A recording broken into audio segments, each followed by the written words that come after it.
අඩෝ කෙරියාමුදුරුම්බේ අම්මට උකන්ඩ කෙරියාමුදුරු YouTube වල TikTok වල ඒවා කියන්නේ තොගේ තියෙන තොගේ අම්මට අම්මන්නන බලාගනින් ආමුදුරුවනි.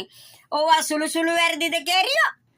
අඩෝ උඹගේ සිවුරටත් වටින තෝත් ඒ වගේ පකෙක් වෙන්න ඇති. ඒකනේ පකයට පකයක් කට්ටා දින්නේ. ඌට කට්ටා දින්නේ උඹත් ඒ වගේ කැරියෙක් වෙන්න ඇති. උඹත් කී දෙනෙක් දූෂණය කරත් දන්නේ නැහැ. ආමුදුරුව උඹ සිවුර දාගෙන ඉන්න විදිහට පන් හොඳේ අපේ ළමයිව අපි පන්සලට අරින්න ඕනේ.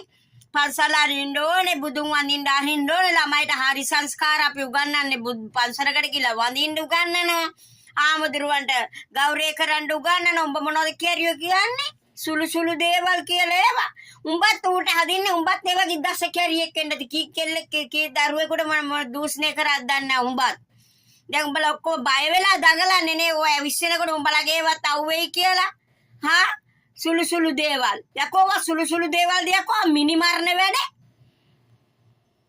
ඒ ළමයෙකුට දැන් පන්සලට ගිහලා තමයි ඒක මේ වැඳලාවත් එන්න පුළුවන් බයක් නැතුව කියලා දෙන්න. ඒවත් බයයි. උඹ කියනවා සුළු දේවල් උනේ. ඔබ අම්මට හුක්වන්න ඕනි කැරියා මුදුරු උඹගේ නම මම දන්නේ නැහැ. එකෙක් වලත්තර වැඩ කරලා උගේ පස්සෙන් මේ පෙරක දෝරු වැටක් විතර ඉන්න උඹ මොනවද හොත්තෝ කියන්නේ? සුළු දේවල්ද ගැන්ලා මේ කමාරුවේ දැම්මම. ඒ ළමයි වැඩි වියට එන්නේ ඉස්සෙල්ලා අමාරුවේ දැම්ම මේ සුළු දේවල් දෙයක්වා.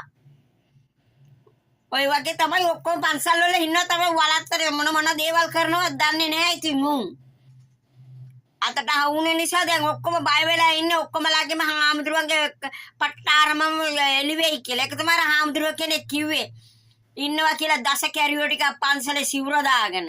අනේ යකෝ ඒව සුළු වැරදිද උඹට සුළු වැරද්දක් වුණාම අපේ වගේ අම්මලාට ඒව සුළු වැරද්දක් නෙමෙයි හූතෝ. උඹත් ගල්ගෙඩිය බඩේ තියාගෙන හුකන්නෝ මේ සිවුර දාගෙන ඇවිදියන්. එතන උඹට තේරෙයි බඩක් උස්සගෙන කොයිතරම් අමාරුවෙන්ද අපි ළමයි වදන්නේ කියලා. පක දෝරි සයියලා පිරිමින්ට පුළුවන් ගලක් උඹට හැමදෙරට ගලක් හදගෙන උඹ ඊටපහු හූතෝ මාස 8ක් හලි ගලක් බඩේ තියාගෙන තොට තේරෙයි එතකොට කොහමද අම්මලා මේ දරුවෝ වදන්නේ කියලා. අමාරුවේ සුළු වැරදි.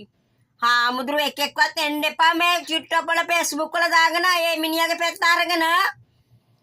හොඳේ ආමුදුරුවෝ හොඳ මිනිහෙක් නම් උඹ පන්සලට වෙලා පිම්බත් කාගෙන ඉඳපන්. උඹ අර ආමුදුරුවන්ගේ මේ හොඳේ කියන්න උඹ හෙන්න ඕනේ නැහැ. පරබල්ලා. උඹත් කී දෙනෙක් නාකි ගෑනුන්ට සිල් ගන්න උනුන්ට එන්න දූෂණය කරත් දන්නේ නැහැ. ඉතින් උඹටත් ඒකද දන්නේ නැහනේ අමාරු වෙట్లా තියෙන්නේ. අනේ යකෝ වැරදි නම් ආමුදුරුවන්ට වුණත් නීතියක්. කාට වුණත් නීතිය අම්මට තාත්තට වුණත් කාට වුණත් නීතිය. උඹට මොකද අමාරු වෙලා තියෙන්නේ උඹ මීටින් කතා කරන්නේ? උඹලට අපි දහනවට වැරදි කරන උන්ට මේ වැරද්ද මේ පිළිගන්නවට හැරෙන්න ආමුදුරුවන්ට මේ සුළු දේවල් ඕවා. ආයකෝ එහෙම සුළු දේ කියලා හැමදාම හැරෙන්න ගිය පන්සලේ ඉන්න පොඩි කොල්ලෝ හපුවම කොල්ල දරුවන්ට පිරිමි දරුවන්ට දූෂණය කරන කැරි ආමුදුරුවෝ සිවුරු දාගෙන. ඔය වගේ කොච්චර උනා දෙකකටවත් කතා කරන්න නැතුව හිටීම නිසා තමයි කෙලවිලා ගියේ. නෑ හැමදාමත් අපිට කෙලවිලා යන්න බෑනේ. කටවාගෙන ඉඳලා කොල්ලෝ දූෂණය කරනවා පන්සල් වල සිල් මාන කරලා අම්මලා ගියාම. ගෑනු ළමයෙකුට පන්සලකට මේ කෙල්ලව හරගෙන ඒ කෙල්ලව දූෂණය කරන අම්මගෙන් ඉලලා ඒ කියන පරම වේසියෙක්. උන්ගේ පරම්පරාව පුක දුන්නලු මේ ආමුදුරුවන්ට. අනේ අම්මපල්ලා මුන් වගේ හුන්ට පරම්පරාවට තියලා එක පෙට්‍රෝල් ටික දාලා ඒ ගමම ඒ ගේම විනාශ කරන්න ඕනේ. නැත්තම් තව මේ කිලමයි වදවද තව ආමුදුරුවන්ට දීලා අපේ රට සිංහාසනෙත් කනවා. අනේ අම්මා පල්ලා මේ මිනිස්සුන්ගේ කතා